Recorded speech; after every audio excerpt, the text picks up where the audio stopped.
Здраво и добре дојде. Јас сум Александар Кочовски и слушаш уште една епизода од мојот подкаст, каде што зборувам за креирање на бизнис да ти служи, а не да му служиш ти нему. Секој успех има своја цена.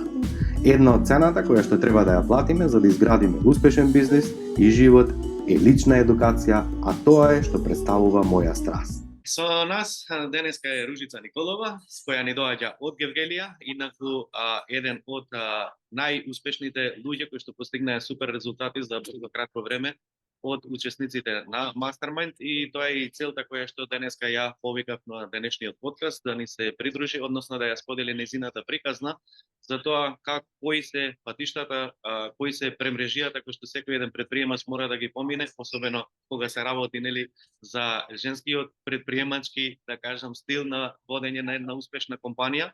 Ќе проразговараме за тоа каде е денес Ружица, каде беше на почетокот пред соработката и се останато. Да не должам премногу, Ружица, дали ќе може да ни се представиш зборува за вас?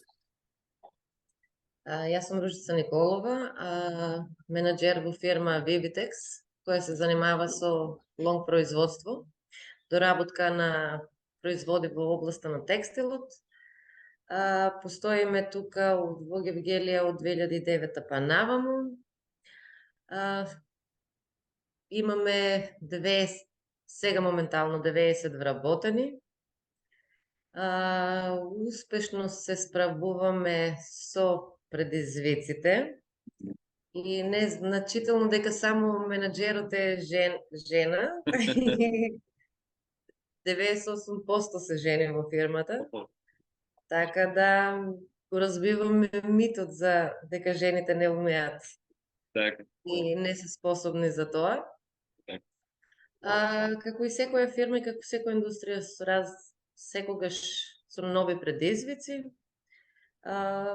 некогаш полесно, некогаш потешко се соочуваме со нив, но на крај од ја што викам тунелот излегуваме со добри резултати. Така.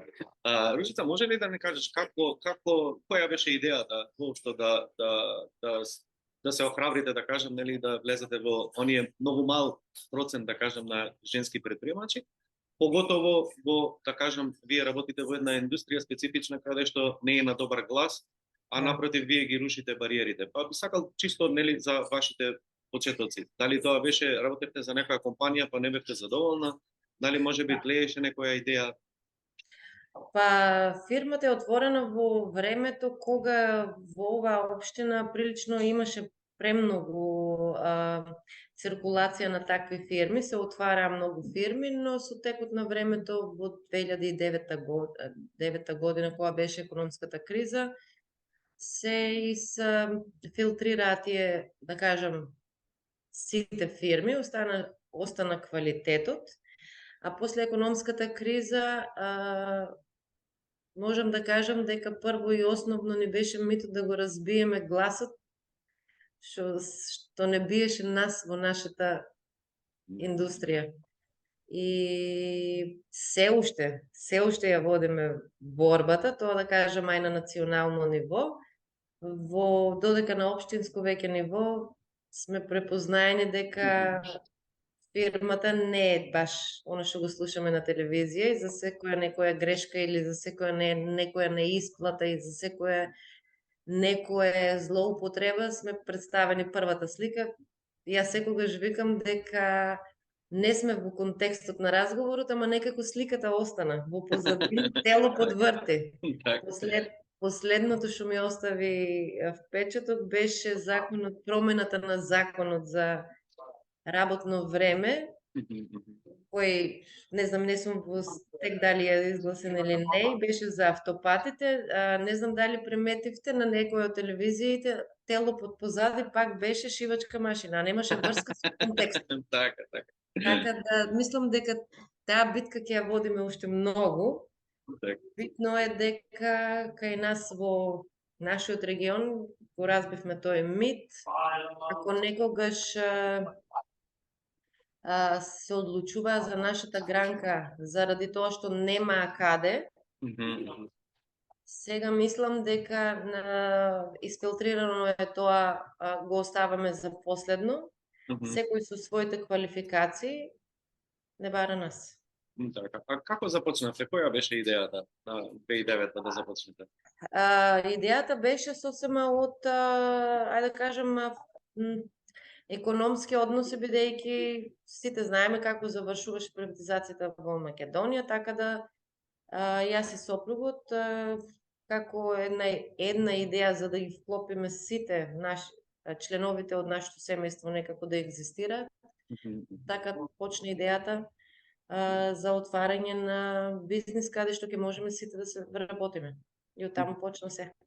Така. И започнавте со од еднаш со 90 вработени или одеше Не, на на почетокот поинаков начин? Да, започнавме со едно 12 вработени Мгм. во услови на, ајде да кажем, 100 квадрати. Така. Во многу брза иднина се доградивме у 600 и кога после некое време видовме дека и тоа нешто ни е веќе фул исполнето, донесовме одлука и одлуката беше на ден на, ајде да кажеме, испорачување на робата и беше едно само погледнување во очи, ова вака не функционира, дај нешто ги правиме. И така почнаа првите 500 квадрати, се преселивме тука во 500 квадрати. Прво мислевме дека леле, што ќе правиме тука, Мгм. како ќе загрееме, како ќе изладиме, после 7-8 месеци се случат уште другите 500 квадрати на дополнување на производството и можам да кажам заокруживме до 1300 Мгм. квадрати моментално. И првите вработувања, како што реков, беа 12, после се качивме на некои 40 и после 40 веќе спрема потребите. Така, така. До оваа фаза, да кажам, кои се некои клучни моменти кои што би ги издвоиле, кои што биле клучни за вашиот раст? Дали тоа се базира на добра стратегија, на добра желба или пред се преовладувал притисокот од континуирано подобрување, од зголемување обем на работа? Што би можеле да Па издвоите како можам да клучни? кажам од се помалку, но тоа последното дека треба да бидеме подобри и подобри преовладуваше најмногу. Мгм.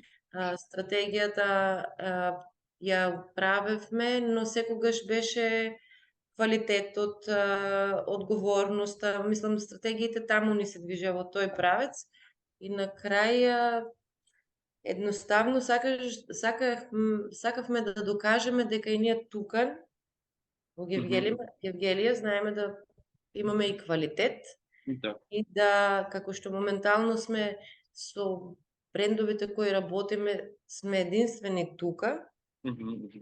сакавме да дадеме квалитет за да имаат причина зошто таму негде само едни Мгм. би им праќале роба. Така. Бидејќи знаеме дека секогаш таргет е областа каде што можат да се искористат повеќе работни единици заради економска исплатливост. Така. За кои компании, со кои се ваши добавувачи, да кажам, за кого соработувате, за македонските пазар, да кажам, или исклучиво се базира за извоз? Ние сме строго ориентирани кон извоз, лонг доработка и работиме моментално со брендовите Гери Вебер и Ес Оливер. Така. Што подразбира тоа? Дали има строги, да кажам, нели правила на игра, што станува со квалитетот? Да, секако. Едно од водечките работи е квалитетот, стандартизацијата на квалитетот која не смееме да ја занемариме. Ајде да кажам, пред квалитетот, брендовите го оценуваат и социјалното згрижување на Мгм. вработените. Мгм. Мислам, пред се е работникот, се става Мгм. на пиедестал, грижата на работникот, како ние ги третираме работниците, мислам дека секоја контрола која ни доаѓа, прво го гледа тој сегмент, па после одиме на Мгм. на тема квалитет, бидејќи секој квалитет ако е донесен врз база на не не гледање да се пратат тие услови спрема вработените, мислам дека се паѓа во вода. Во последно време акцентот на приказните кои се сакат да се прикажат во светот е дека ние да произведуваме добар квалитет, но и го запазуваме човечкиот фактор, сакаме да биде запазен, исплатен, не малтретиран, не мислам сите негативности да бидат скроз избришани, дека во, да кажем, не толку далечно, кога владееше дека во текстилот сите брендови продаваат скапи производи на маката на вработените. Мислам, перцепцијата е многу смената и брендовите го знаат тоа. Стигнате гласот и до нив и така да сите заедно се залагаме и квалитет и социјалниот пакет на вработените да биде заедно. Така, тие контроли ги правите редовно вие или има некое надворешно тело? Контролите сме должни да ги правиме ние внатре и да имаме тимови кои се обучени за таа работа. Треба да поднесуваме извештаи, но исто така и секоја година имаме од едната фирма ненајавена контрола која треба да дојде кога сака може да дојде, да ги провери резултатите дали се само за тогаш или тоа се унапредува и се практикува секогаш. Подлежиме и на контроли кои мора да бидат тука за да го следат процесот во однос на стандардизацијата за запазени процедури на производство. Кога споменавте 90 вработени, споменавте дека најголем дел од процентот од вработените се токму жени. Доаѓате од мала средина како Гевгелија, нели, сепак не е голем регион да кажам, нели? А од друга страна имате стабилен бизнис, имате ли флуктуација, имате ли често заминување на вработените и како се снаоѓате да во период кога најголем дел од луѓето, а тоа е веќе се случува и неколку години во минатото, нели? Дека што кои да разговарам од предприемачите често се жалат дека не можат да дојдат до вработени, дека тешко доаѓаат до нив, дури ако дојдат или изборот е многу низок во смисла на квалификуван кадар, од друга страна и да го пронајдат како таков или да го изградат често флуктуираат. Каков е случајот во вас и кај нас можам да кажам дека флуктацијата на вработени беше во многу како да кажам, многу малку беше и во одредено ниво кога во Гевгелија беше влезот на туристичкиот капитал. Да кажам, ајде, странските хотели. така? Беше нешто непознато во Гевгелија и некако беше добро продадена приказната од нивната страна. И сега некако да кажам, ајде, уште тогаш важеше дека зборувам за периодот кога за нас мнението беше дека ние малтретираме луѓе, дека не знам што правиме. И така да имаше, да кажам, флуктација беше минорна, не некако не извади од колосек, но фидбекот што го добивме да тие вработени после една година пак сакаат да се вратат, некако ни даде ветар во грб дека толку добро продадена приказна е добар маркетинг, да, но значи сме во конкуренција да тие вработени пак се вратат кај нас. Флуктација од тогаш наваму е толку незначителна ако нешто е врзано со фамилијата за некое селување за такви работи, да, тоа не го сметам како флуктација заради незадоволство.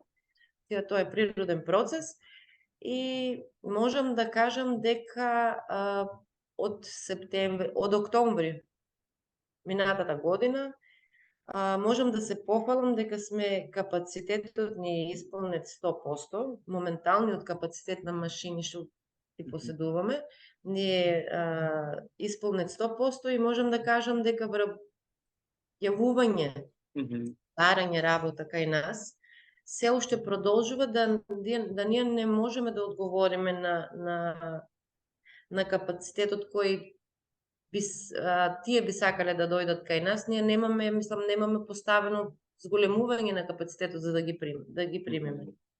така да можноста за проширување во смисла на вработените, слободно можам да кажам дека ако донесеме одлука да се зголемување, не би имале никаков проблем од вработени. Ако добро ве разбрав. И не би се сложила на тоа што го кажа дека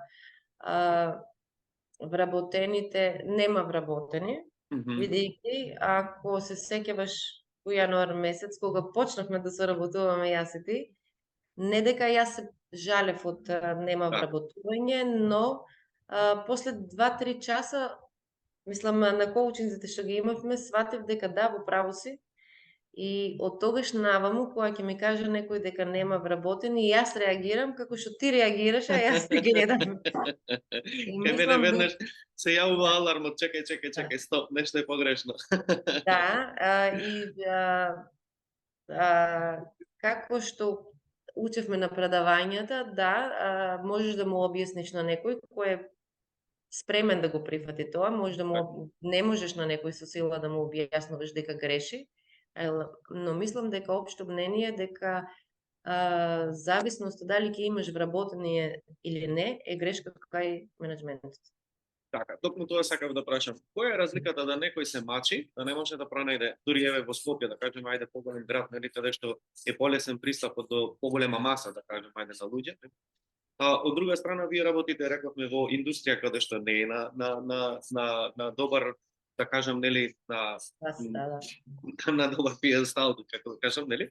И сега, вие имате дури луѓе кои што се пријавуваат, а вие сте го исполниле 100% капацитетот, нели? А некои луѓе не можат еден човек да најдат. Што е тоа различното? Што се случува? Што правите вие различно за разлика од останатите? Прво ги запазуваме стандардите и ја гледаме животната, да кажам, ги пратиме болките на вработените, да кажам, да се изразам така, дека нешто треба да се менува и дека треба да покажеш грижа за вработените. Некој најверојатно не е заинтересиран за да бара работници и да види каде му е проблемот што нема работници, или ги знае, но најлесно е да викаме дека нема.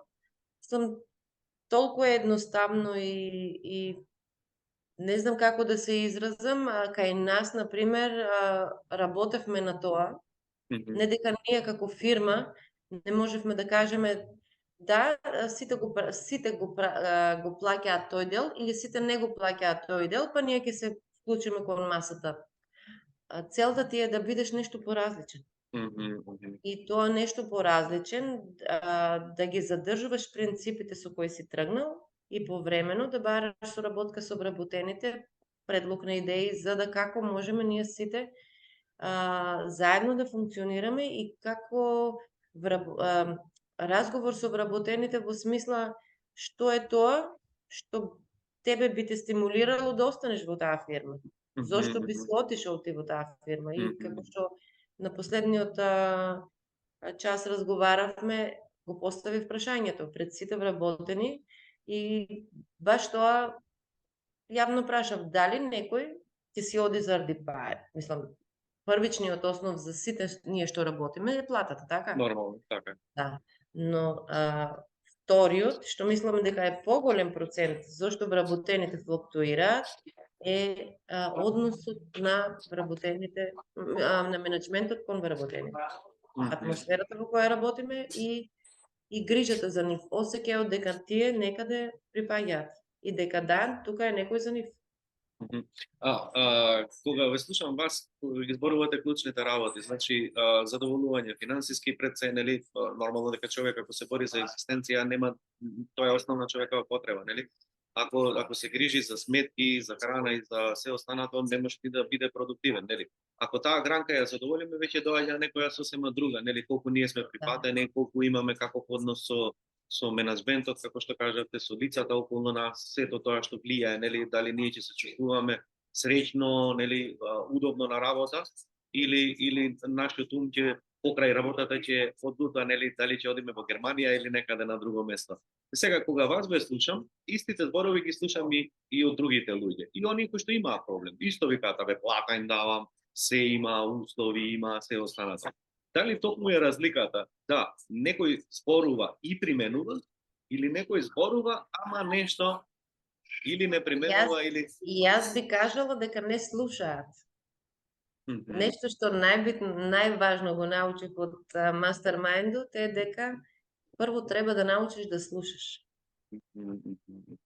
Па потоа од тоа слушање не може да не остане нешто дел кај тебе и не може нешто да не предизвика во главата да се размислуваш зошто ми го кажа тоа или зошто што ја доведе да го прокоментира тоа. Треба да слушаме, само треба да слушаме. Така, Мислам но дека луѓето не е поентата јас да му дадам на нив 5 минути време за они да кажат идеи, ако јас не ги слушнам и ако нема никаква така. мислување по тоа. Така. Мислам дека клучното е односот, прво треба да бидеме сите еднакви.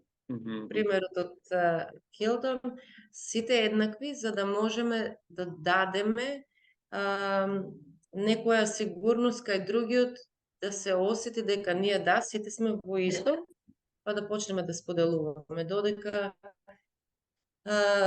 ние сите по хиерархија сме на различни работни места, но во некој случај треба да станеме едно за да почнеме да споделуваме. Така. Производствен процес и оператива и обврски одговорности е тоа се друго, но кога треба да се разговара на друг начин. Така. Вие споменавте дека имате и менеджмент структура, значи имате и менеджмент тим, нели? Колку се тоа менаџери, дали се поделени по сектори или кој како функционира? Да, имаме 4 сектора и тие се со своји менаџери. Да спомнам дека пред да влезам во мастермајндот бев менаџер на сите 4, додека Александар не ме научи дека треба да пренесам одговорности, да треба да секој во својот сектор ја носи, да го преземе тоа делегирање на одговорности спрема секторот. И беше најтешкиот дел, мислам дека, но успеавме за многу кратко време. Така. За премногу кратко време, ми докажа и ми покажа. И мислам дека успеавме да сега секој свој тим го води и постојат и состаноци и меѓу нив и тоа цели обуки што ги правевме функционираат Велат кога ученикот е подготвен, учителот се појавува, нели? Сега. Да. За да биде ученикот подготвен, што се случуваше во минатото? Со кои предизвици се среќавате? Што е тоа што ве поттикна воопшто на промена кај вас? На промена. И дали вие се променивте или луѓето се променија? Не, јас се променив дефинитивно. Не било до луѓето, било до мене.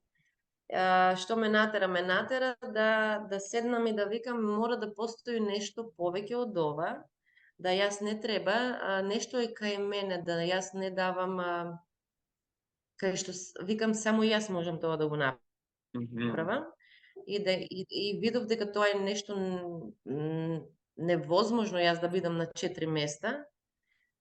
На почетокот имаш ентузијазам, сила, храброст, не дека немав јас кога се пријавив, но веќе гледаш дека од почеток до сега кај си стигнал и гледаш дека треба да одиш нешто повеќе од тоа, да созреваш уште повеќе, но едноставно со поминување на годините гледаш дека силата ти се црпи.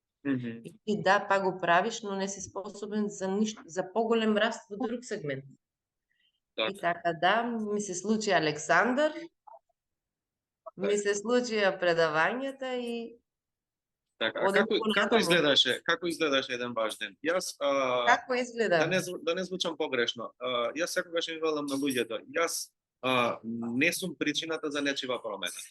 Човек мора да биде подготвен, мора да свати дека некоја промена и природно да произлезе таа промена. Оти кога наметнуваме на некому нема шанса да се случи промена.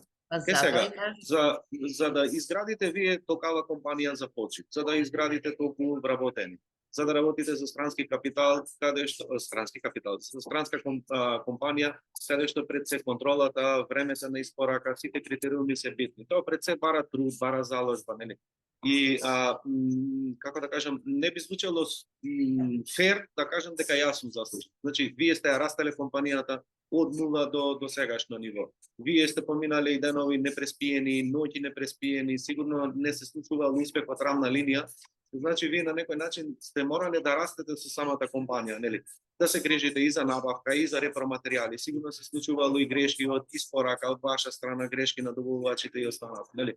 И логично е дека додека ја растеме таа компанија се случуваат илјадници, да кажеме, предизвици на кои едноставно природно ти е да се плашиш, да не сгреши некој, да не делегираш на некому па да погреши. Од друга страна имаме рок, имаме квалитети, имаме каснење, пенали можеби постојат. Вие си знаете. Како изгледаше еден ваш работен ден, да кажам, во минатото? Еден мој работен ден, станување во 5 часот, спремање, да кажам, убистриш мозокот, правиш на брзински еден план, кои ти се клучни работи за денот, клучни, бидејќи немаш време за друго. И мислам дека Ружица во тој период некој да ја кажеше дека ако не отвори таа и ако не си оди последна таа, нешто ќе се случи во фирмата. Мислам, тоа се случуваше години. Како понатаму знаев на брзина да дојдам, да ги средам моите обврски, што се како административно нешто, плаќање, налози, така, и се симнуваш долу во оператива и тоа цело време гасиш пожари од почеток до крај. И некако несвесно сум ги научила сите дека да, има некој тука што ако сгрешиме ќе гаси пожари и има некој тука кој ќе ја преземе одговорноста, не дека тие не сакале да работат, но јас несвесно сум ги поставила тие услови за работа. Да, не се секира, јас ќе ја средам, да, не се секира, јас ќе ја средам и тоа не се секира, јас ќе ја средам. Ми излегло од контрола без јас без да го приметам. Не дека ние не растевме заради нас, но сега кога ќе го вратам филмот назад, сме можеле да растеме многу побрзо. Бидејќи немало кој да ми каже во тој период дека да, работата може да се организира и повеќе. Не кога не гледаш, кога не слушаш, кога нема со кој да размениш идеи, мислиш дека да, системот е таков и се помируваш и тераш. Додека, не знам, пред една година седнав на одморот баш и размислував како ние ќе продолжиме понатаму. И кога видов дека моите желби, не дека не можела да сум си ги оставила, едноставно сум цело време ги ставала и предност на работата, не дека фокусот треба да не ти биде на работата, но некако треба да сватиш дека ти си еден човек, ја имаш идејата, го имаш концептот, ја имаш визијата, треба да направиш тим со кој ќе ја споделиш за да работиш со него. Често пати ве слушам како го истакнувате тимот, не само во денешниот разговор, туку и секогаш при секој разговор. Секогаш велите благодарам на менеджмент тимот и благодарам на луѓето кои што си работат, функционираат 100% без мене.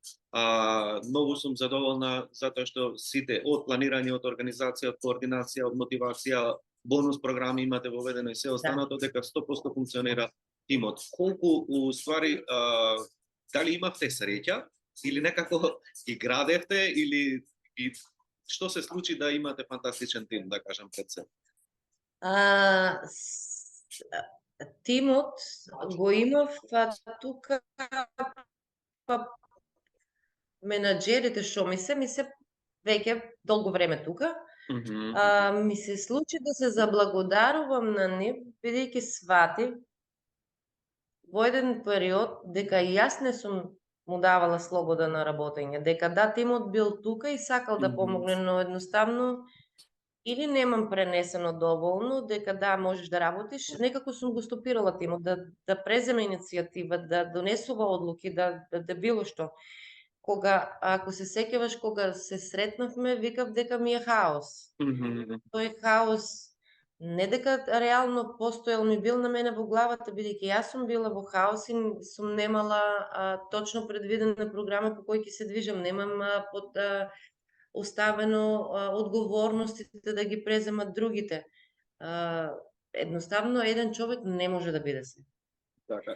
Треба работа со луѓе, да, треба работа со луѓе, треба да му дадеш насоки, треба да му ја споделиш, да му го споделиш концептот, треба да работи со нив и мислам дека кога ќе се препознае желбата од едната страна спрема другата страна, мислам дека тоа дава добар, како да кажам, фидбек во работењето, дека да, некој мене ме доверил одговорност, доверба и некако се трудат да не ја изгубат, сакаат да соработуваат. Дури јас сум некогаш во некоја конфузија, не ги гледам и викам, па не ме прашаа за нешто, значи нема потреба да ме прашаат, они се толку добро обичани. Така. Јас некако седам и викам, па не ме прашаа, сигурно не го видува проблемот и гледам дека проблемот е решен и се тера работата. Така. Мислам дека соработката е премногу важна. Ако на почетокот кога зборувавме за физичко, јас викав да супер, последната среда во Скопје и некако се трудев, некако ми беше како притисок на почетокот, а да не ми се случи нешто на мене во среда, да како ќе ги искомбинирам, да сега на последниот состанок ти кажав дека може да се случи во неделата и еднаш или 2 дена да бидам присутна тука, што не го сакам тоа, мислам, така ми периодот така ми се погоди да јас си нафрлам некои други обавези надвор од работата, но видов дека ова некој да ми говореше пред една година, ќе викав нема шанси. И јас бев истата таа што сега можам да потврдам дека цело време стоев на мнение дека ако менаџерот не е во фирмата, нема резултати, што сега сама се побивам. Така.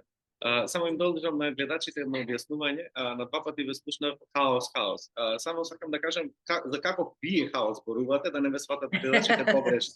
Да. Она што имам чувство од она период, да кажам, мал период, нели, во кој што имавме прилика да соработуваме, а тоа е дека имате супер високи критериуми за она што за вас значи хаос.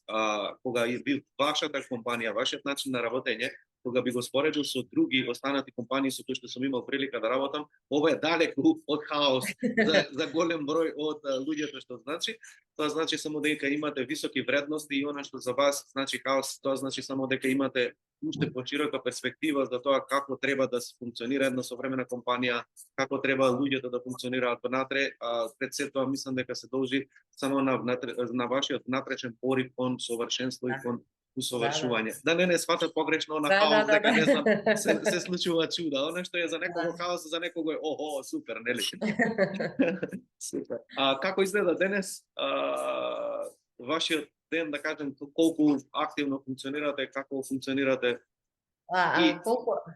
Колку активно можам да кажам дека за разлика... Мислам на оператива, далеко од тоа дека вие не сте во бизнис. Така. Оператива нема никаква, доколку кај мене не се пројави желба да сакам да видам, да влезам во оператива, чисто така дека, ајде да видам, да се потсетам како изгледало предходно и сега, но далеко поразлично од, мислам, тогаш мислев дека, менаџерот беше мисловна именка, сега од оваа перспектива, бидејќи јас не сум била менаџер, јас сум била оперативец. Баш оперативец, на моменти менаџер,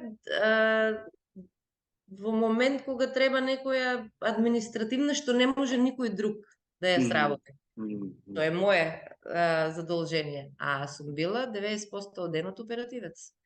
И додека си оперативец, немаш време за да отвараш погледи за други предизвици, идеи, надградби. Мислам дека секој треба, како што е замислена визијата, да поставуваш системи, процедури, протоколи, работиш на тоа, но кога веќе ќе решиш дека да, поставено е, не дека треба 8 часа на ден јас тоа да го правам, но соработка во некој период додека да ги ослободиш сами да продолжат, да. Потоа се повлекуваш и веќе визијата треба да ја надоградуваме. Секој да го работи својот дел, едноставно да има комуникација внатре во самиот систем, но тој систем мора да се надоградува, мора да се проширува, мора некои нови работи да учиме, бидејќи и такво е времето, дека ако ние влеземе во нашиот систем и само тоа го знаеме. Оно што ми е интересно кај вас и покрај тоа што сте успешен предприемач, веќе сте апсолвент, односно дипломирате така на на факултетот. Ќе бидам и постдипломец. И постдипломец, така. Одлично. На што се должи тоа? На што се должи тоа? Пак желба. Желба за нешто повеќе. Нешто повеќе, чисто предизвик, што може повеќе да се научи, чисто што може да се извлече некоја корист од тоа наученото, некако да ги склопам коцките од многу повеќе работи. Знаеш и самиот дека освен мислам да факултетот сум и во некоја сосема друга страна на енергетиката, така да и тоа и самата го кажав на последното видување, дека ако некој е спремен и желен за надоградба, за надоградување во секој се со нешто може да го спои, од секаде нешто да земе и да некако го искористи во сегментот во кој работи. Кажете ми вака сега, вие сте пред се и сопруга и родител, и предприемач, и родител на уште 90 други деца, нели, како успевате и факултети, и пред некој ден и психолог. Преку некој ден организиравте и фантастичен настап, нели, каде што ги обединивте цело универзитетство, да кажам, од регионот. Како успевате, колку имате време вие сето тоа да го направите? И често слушам луѓе кои не им стига денот, нели, за не знам што, а вие сте на 100 места. Мислам дека пред се во желбата и мислам дека нема нешто што не може. Бар јас сум таков карактер, ако некаде ставам да кажам дека ова ќе го направам и ќе го направам. И мене тоа ми исполнува. Јас и сопругот ми вика многу пати, од каде ти е енергијата? Едноставно имам енергија, енергијата се должи на тоа дека сакам да го правам тоа. Имам желба да го направам тоа и тоа ми дава енергија. Мислам дека со добра организација, не дека нема да ми остане денот и слободно време ќе имам. Дали тоа значи човек кој што е остварен може да помага и на други луѓе? Или... Да, во секој случај, да. Многу често знам да кажам дека праксата и учењето, мислам од старт требало некако некои ја имале, ајде да кажам, среќата прво да учат, после да работат. Јас ја немав таа среќа, но се осеќам дека нешто сум добила плюс, бидејќи преку праксата, мислам преку работењето, сум го следела текот на работата и мислам дека побрзо сум ги сваќала работите не дека не треба децата да одат во образованието, дека треба да го напуштат и треба да работат, но некако сега гледам кога на овие години сум диплом апсолвент, некако гледам дека сум пред, бидејќи тоа веќе ми е поминато школу некако во позадина и сега знам точно кој дел треба да го извлечам од учењето за да можам да одам побрзо. Фактичко практично да ги составате коцките кои што ви недостасуваат. Да. Така, и кажете ми како успеавте да ги да ги склопите. Не знам, еве јас знаете дека сум од Тетово, кога јас би пробал да ги соберам угостителите на едно место, не дека е лоша индустрија, но сигурно не би можел. Обично нели ја шо кажам ја тамо, кој ќе биде се тамо, не знам од прилика. Како вие Како успеавте? би? Па некако вака беше. Седнав и размислив, сакам да ја организирам таа, во склоп позади мене стоеше факултетот во секој случај. Мислам, гастрономската изложба е нивни проект, само некако начинот на кој се предложив да се смени начинот на кој треба да биде таа секако обсмислена. И некако седнав, направив некој план во смисла на приказна како да ги убедам дословно да тие земат учество во изложбата и да некако и јас тоа што го учев од тебе некако на нив му го предадам, за да ги инспирирам како да почнат да размислуваат дека факултетот е тука, имало некаква идеја за гастрономската изложба да биде во Гевгелија, што сака да покаже на идните студенти дека нешто се случува на факултетот, некоја визија има факултетот, уклучена ќе биде и општината, која сака да го промовира, да ја промовира општината, природни убавини, Гевгелија, нешто за да привлече туризам, но моја идеја беше некако да се донесат и угостителите, да се донесат и средношколците и некако да се конектираат секој со секого и во тие, да кажам, условно час и половина, секој да се вклопи во приказната кај што него му одговара, бидејќи ние сите знаеме дека некаде ќе имаме 5 минути на располагање и треба да ги искористиме максимално, дали во вработување, дали во маркетинг на јадење, дали во конекции за менаџери од факултетот, секој во секој сегмент да се пронајде, па да извлече нешто плюс. И ми помина супер. Мислам, си поставив некои цели дека треба да ги запазам, да беа поканети сите, за да не биде некако...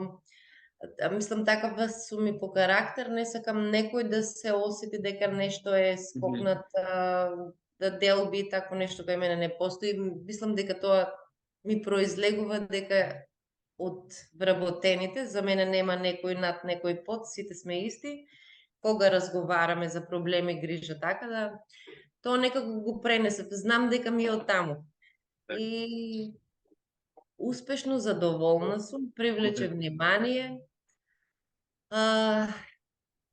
Да се трудиме, мислам, има добри понуди за да до година прерасне во нешто повеќе. Да одмена. И баш кога заврши се и си викам, кога јас од текстилниот дел успеав да створам приказна за угостителството, да му дадам не на тацна, туку некако да му предочам некоја. Мислам дека помогнав во смисла на како може да се створи приказна. Така. Па мислам дека успеа во тоа, па ќе видиме. Да, реакциите се дека се тоа било Реакциите, успешно. не, сама си кажав дека мислам, посетеноста беше супер, за разлика од претходните години, добро обсмислена, прва година ми беше, така да си оставав резерва дека можам да кикснам негде и си ги опростив работите од почеток, бидејќи прв пат. Доста ми беше желбата и предизвикот и да го направам тоа. И си кажав дека негативен или позитивен коментар само ќе ми биде благодарност дека сум предизвикала внимание. Така. Има капацитет во луѓето, има луѓе спремни за се. Мислам дека недостасува иницијатива, која што и на мене претходно, кога сум се запознала со тебе, сум сакала нешто, но не сум знаела како да ја дефинирам. Потребата од нешто за над. Така да убаво е да нешто кога ќе научиш, споделиш. Да споделиш. Да споделиш дека сум го барала и јас тоа пред една година, но едноставно не сум не сме се сретнале со некој што можеби во нашата бранша, ајде во нашата индустрија, каде што јас и на почетокот ти кажав дека сум разочарана дека со секогаш што сум пробала да разговарам на таа тема дека треба нешто да смениме, треба некако нешто да се случува друго, сите ми одговарале дека тоа, нема шо. Тоа е тоа. Мислам дека се сеќаваш и на Да, првите разговори што ги имавме, едноставно бев желна да соработувам, да слушнам некои други идеи. така, Нема врска дека некој работи во некоја сосема друга гранка. така. Проблемите, предизвиците, идеите се секаде исти. Така да можеме едноставно некој склоп од идеи да се искористи во секоја индустријска гранка и се психологија, маркетинг, систем, мислам тоа сето нас не врзува. И на почетокот кога прочитав со кого ќе бидам во групата на мастермајндот, викав како ќе кажам јас, што викаме се во нашата глава дека ние имаме предрасуди. Сега гледам дека колку ние супер функционираме, еден да каже дека има проблеми, сите нафрламе идеи, не знаеме ништо за бизнисот, но чисто како идеи ги поврзуваме сите. Кога сме кај идеите и кои последното што го кажате, кога би може, не би сакал да биде ова како реклама, како мој за мене фидбек. Што највеќе би издвоиле како бенефит од мастермајндот? Дали се тоа, да кажем, материјалите, дали се видеата, дали се средбите, да кажем, кои што ги имаме нели во средите, дали е тоа групата на луѓе, дали се тоа тренинзите кои што ги имаме, како најзначајно за вас? Најзначајно мислам дека ми е часовите што ги одржуваме, без разлика дали се онлайн или не, часовите што ги одржуваме и тоа едно разговор помеѓу сите, кој што го мачи, кој што мисли дека сватил некој, интеракцијата е мислам битна, не дека материјалите не, но кога си сам си еден, кога си во група гледаш што се случува. И тоа што знаеме да кажеме, да, јас напишав леле, дали сум точна, цело време сум, дали сум разбрала што треба да направам, додека кога постои групата и кога има интеракција меѓу нив, сваќаш дека ништо нема погрешно, само да имаш поголема можност да некако се надоградиш повеќе, некако да ја зголемиш визијата што си ја имал, да не се лимитираш, бидејќи секој од нас се лимитира, пишува, имаме нешто напишано, да, но визија, но имаме подпрашање дали да продолжам, дали сум во добра насока, додека кога постои интеракција, гледаш дека ти си имал визија и си можел да си правиш, мислам, надградување на идејата што си ја имал многу повеќе. И за самиот крај само би искрено, природно мене ме интересира. Често пати луѓе ги слушам кога викаат морам заради децата, морам да направам фирма заради децата, морам да ја стабилизирам фирмата заради децата, морам да оставам капитал на децата, морам да им оставам нешто да имаат на децата. Кај тебе има сосема една друга, поинаква перцепција, што не велам дека едното е добро или лошо, или дека не знам кој е подобар модел. Само ме интересира твое мислење. Колку што знам, твоите деца се во сосема друга една насока, чисто да ни споделите како е вашето мнение, како би требало. Која е вашата перцепција, да кажем, како и погледот кон слободата на изразување на деца? Перцепцијата ми е вака. Тоа што го работам бидејќи јас го сакам да го работам, дека ми е желба мене и дека не сакам да стварам никакви обврски, дека некој треба по дефолт да го прати моето, бидејќи јас сум сакала, без разлика која ми била идејата се исполнила и сум можела да го застанам бизнисот во смисла на нашите родители се пензионирале, не ми представувало терет да морам да ја држам. Ако сум сакала, сум можела и нешто друго да се префалам или јас да работам. Значи, желбата си ја остваруваме само за нас. Наша е желбата, не би сакала да дадам задача да некој мора. ако се пронаоѓаат во ова, да, слободно. Но ако не се пронаоѓаат, мислам дека е нефер некој да го задржиш на сила и мислам дека човек кога не го работи тоа што го сака, Мгм. е сосема погрешно и таму нема раст. Таму нема ни раст, нема ни едноставно нема да функционира. Нема да функционира. Тргнувам од мене дека јас Сабајле ако не станам со желба за да дојдам тука, мене не гледам причина зошто би доаѓала. Така. Искрено. Така да јас се држам се уште на тој став дека секој работи за тоа што го сака без да дава обврски на другите. Сигурно и ја Сигурно и јас нема да сакав некој да ми остави нешто, не да ми остави, мислам да не се разбереме погрешно, да наследство или такви работи, зборувам за строго дека некој требаше да ми го истрасира патот и Мгм. точно со неговите желба дека некој го исполнувал тоа, дека мене нешто тоа ќе ме исполнува. Едноставно сите сме посебни сами за себе. Така. Супер, морам да признам дека како и секогаш си одличен соговорник, има човек што многу што да научи од вашето искуство, од вашата умешност да го споделите вашето знаење на себично да кажам, како и денес она што го правите. И за самиот крај би само ви прашал кои се вашите планови за уиднина, дали ќе одиме на 200 вработени, дали ќе одиме уште на 2000 квадрати, дали ќе одиме на панели, на енергија, на што ќе правиме? Ти знам дека вие никогаш не Панелите, стоите да, мирни. да. Панелите ги поставивме така да гледаме со оглед на ситуацијата, супер функционираат, повеќе не ни треба, мислам искористени се 100%. За градење предизвик е бирократијата, но тоа се средува, ако си толку упорен, тоа го разговаравме, да. Имам идеја за паралелно, да кажем, од оваа работа, за правење на свој бренд.